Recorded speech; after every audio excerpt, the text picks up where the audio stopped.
vice-premier ministre, ministre de l'Intérieur, a été aujourd'hui reçu au Parlement suite à la question orale avec débat que notre collègue Venance Mboyo a déposée. Et donc moi, mon intervention a consisté à savoir la non-équitabilité qu'il y a dans la répartition des policiers dans différentes zones, différentes villes et différents territoires de notre pays. Et donc nous avons remarqué que l'effectif important des policiers est déployé ou ne reste que dans les grands centres urbains plutôt que d'être déployé dans les villages, dans les territoires où on en a plus besoin. Donc j'ai relevé qu'il y a certaines entités de plus de 200 km mais où on ne trouve que 4 policiers et ces policiers-là ne sont pas suffisamment équipés et ils n'ont même pas de mobilité, ils n'ont pas de quoi communiquer, des moyens de communication et tout ça, ça devrait quand même, nous devions quand même attirer l'attention du ministre de tutelle pour qu'il voie comment, dans quelles conditions nos populations vivent là-bas en insécurité suite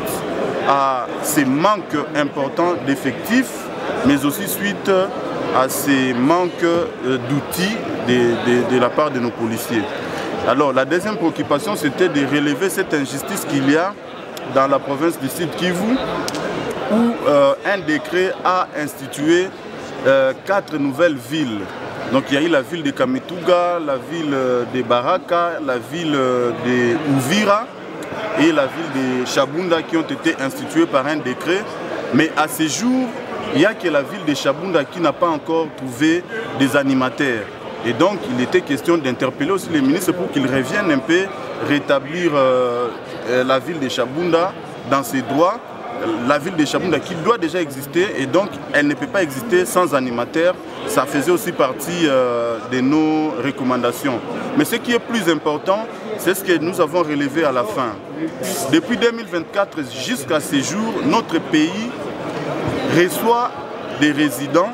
mais qui n'ont pas de carte de résidence pour étrangers ordinaires. Et donc il y a un conflit de compétences entre le pouvoir central et les provinces pour la délivrance de ces cartes-là. Tantôt ce sont les provinces qui délivrent ces cartes, tantôt c'est le pouvoir central via le ministère de l'Intérieur qui délivre ces cartes. Et le ministre de l'Intérieur à l'époque, donc en 2023, avait pris une circulaire pour interdire la délivrance de ces cartes-là de résidence pour étrangers ordinaires, que ce soit pour les provinces, que ce soit au niveau central ici. Et donc à ce jour, ces étrangers-là vivent en toute illégalité. Et ça va favoriser l'infiltration, ça va aussi favoriser un désordre. Aussi, ça va impacter sur les finances publiques parce que en vendant les cartes-là de résidence,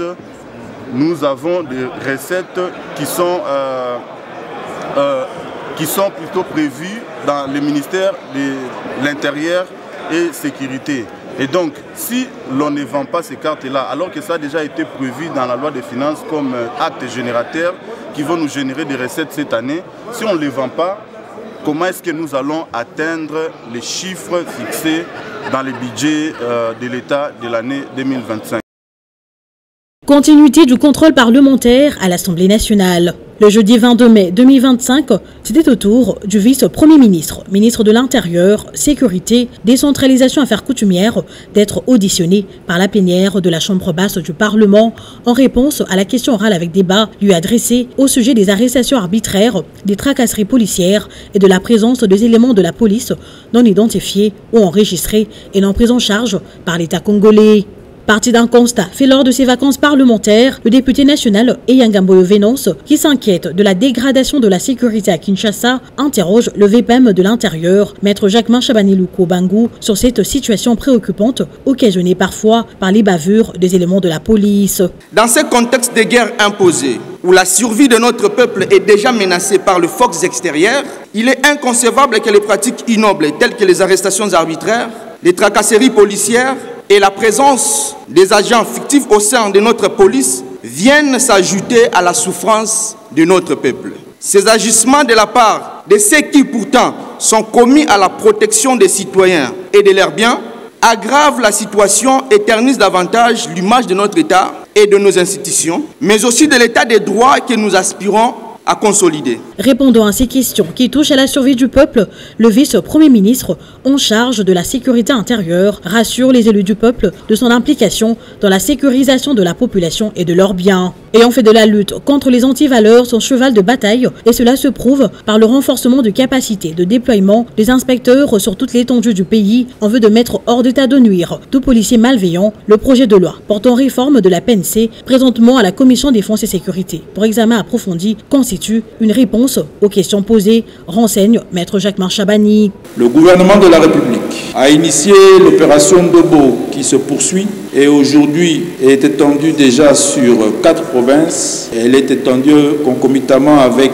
les programmes de lutte contre la criminalité des commissariats de ces différentes provinces. Contre toute attente, cette opération est en train de traquer aussi certains policiers recalcitrants et indisciplinés. En attendant l'adoption par l'Assemblée nationale de la loi de programmation de la mise en œuvre de la réforme de la police nationale congolaise pour la période 2025-2029, le contrôle à l'improviste s'effectue pour mettre la main sur tous les éléments qui s'évertuent à tracasser la population, à opérer des opérations arbitraires et à violer les droits et libertés fondamentaux des citoyens. Mais je reste convaincu que les solutions efficientes à la problématique de la gestion de la police nationale congolaise résident dans l'adoption par l'Assemblée nationale de la loi portant programmation de la mise en œuvre de la réforme de la police nationale congolaise pour la période allant de 2025 à 2029. Pour l'étape des questions dirigée par le premier vice-président de l'Assemblée nationale, Jean-Claude Tshilumbaï, c'est plus d'une quarantaine de députés nationaux qui se sont étalés sur l'installation des animateurs de certaines nouvelles villes, cas de Chabunda, de la délivrance de cartes des résidences aux étrangers, de l'intégration de militaires et policiers dans le régime contributif de la SENSAP à hauteur de 3% alors que leur rémunération est exonérée d'impôts, de l'insécurité grandissante à Lubumbashi et Boma, du conflit de chefs coutumiers dans les provinces, des phénomènes au Kuluna, Kinshasa et Mobondo au sud-ouest du pays et de braquage, du recensement des agents fictifs et tant d'autres. Je voudrais savoir sur le VPM de l'intérieur, y a-t-il un projet ou des projets de construction des camps pour loger décemment nos policiers qui se retrouvent locataires dans nos différentes cités? Avenue nyonso o ezali na lemba o etali bypass po tozali en face ya camp Kabila tozana kimia te ata moke. Comment comptez-vous assurer la sécurité de la population face au banditisme urbain qui connaît une certaine montée et aussi face à la prolifération des armes à petit calibre? Dans l'optique de satisfaire toutes les préoccupations des élus du peuple, le VPM de l'Intérieur a sollicité un délai de 48 heures, lequel délai lui a été accordé. Précédemment, à l'examen de la question orale avec débat, la représentation nationale a procédé à l'examen et à l'adoption du rapport de la Commission aménagement du territoire, infrastructure, nouvelles technologies de l'information et de la communication relatif au projet de loi de ratification de l'ordonnance loi numéro 25/025 du 5 février 2025, modifiant et complétant la loi numéro 14/011 du 17 juin 2014 relative au secteur de l'électricité telle que modifiée et complétée par la loi numéro 18/031 du 13 décembre 2018 ainsi que l'adoption in globo du dit projet de loi. Cette version amendée comporte 2 nouveaux articles insérés. Il s'agit des articles 4B et 97B. À l'entame de cette plénière, le président de l'Assemblée nationale, le professeur Vital Kamerhe, a informé les élus du peuple de la création de 2 commissions pour statuer sur le réquisitoire du procureur général près la Cour de cassation contre le Mineta Constant Mutamba.